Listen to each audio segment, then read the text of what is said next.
Bapak Ibu, saya ingin bertanya pada Bapak Ibu, tapi jujur ya, jawab dengan jujur dan tulus Bapak Ibu. Mau? Baik. Mana yang paling ditakuti?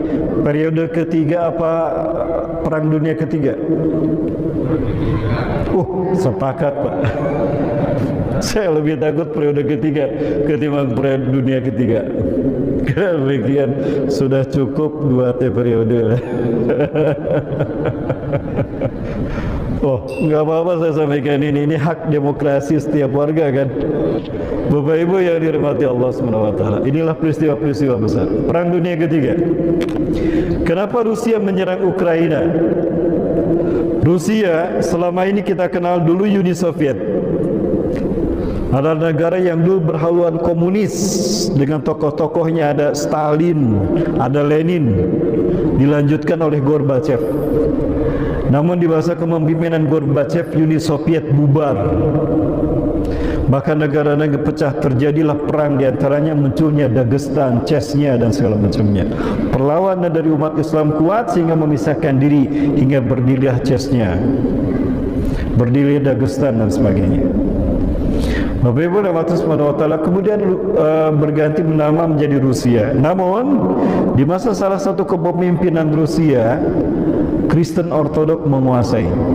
Salah seorang dari paus petinggi di Rusia itu mereka mewajibkan agama Protestan Kristen Ortodok dianut oleh warga Rusia.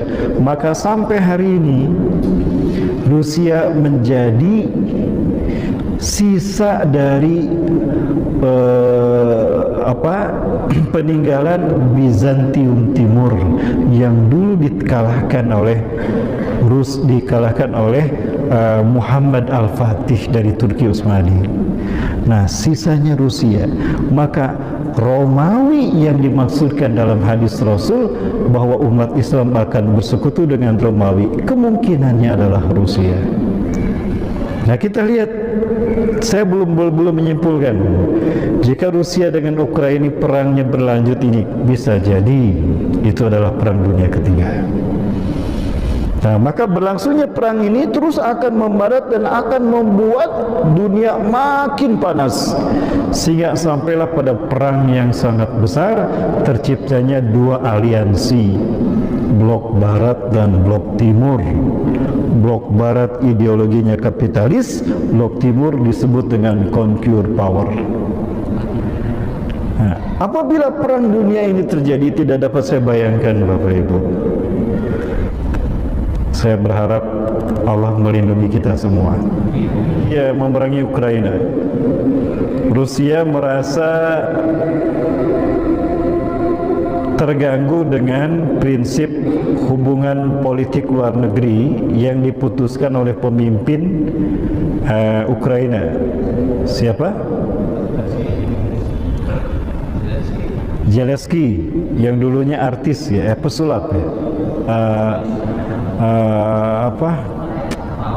Pelawak. Bayangkan di Ukraina pelawak aja jadi presiden. Di kita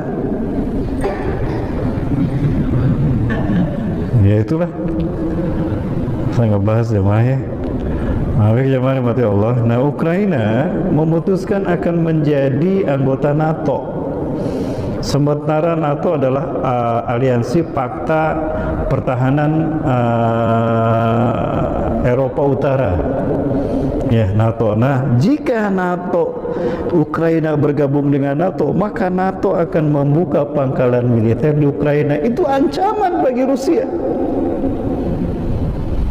Ancaman bagi Rusia.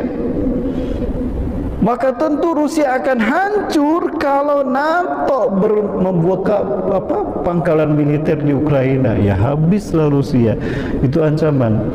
Maka pinternya, menurut saya bijak apa yang disampaikan oleh Vladimir Putin, memperingatkan Ukraina jangan bergabung dengan NATO. Kalau bergabung kami tidak terima. Itu ancaman bagi negara kami. Maka kami akan memberikan keputusan kami. 2-3 kali diperingatkan tidak nurut, maka Ukraina tetap memutuskan menjadi anggota NATO. Maka Itulah yang menjadi penyebab kemudian Vladimir Putin membuktikan ultimatumnya, diseranglah Ukraina hatta yaum sampai hari ini. Dan bukan hanya Rusia yang terancam, Chechnya pun akan terancam sebagai negara mayoritas Muslim. Nah, maka dari itu Bapak sekalian, berlangsung perang sampai hari ini. Kita tidak tahu sampai kapan perang Rusia dan Ukraina akan berakhir. Di sisi lain, Rasulullah SAW sebutkan akan terjadi kemunafikan di tanah Arab. Nanti kita bahas. Bapak Ibu, mohon maaf ini saya sampaikan. Menurut mereka dalam The Jericho Project, Masehi ini hanya berusia 3000 tahun saja, kata mereka. Jadi setelah tahun 3000 kiamat versi Yahudi. Ini bukan keyakinan kita. 3000 tahun ini mereka bagi menjadi 3 milenium. 1 milenium 1000 tahun. Sekarang kita berada di milenium ketiga. Milenium ketiga inilah yang mereka sebut dengan Y2K, Y2 kilometer. Kita pernah mendengar Y2K kan?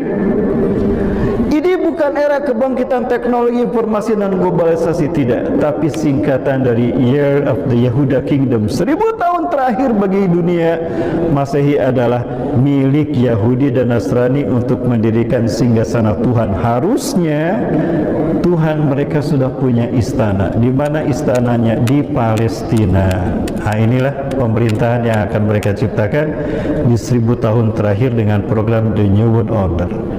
Di mana mereka akan menciptakan singgasana Tuhan mereka? Di Palestina, karena Palestina jantung dunia. Jika Yerusalem menjadi milik Israel, berarti Al-Aqsa menjadi milik Israel.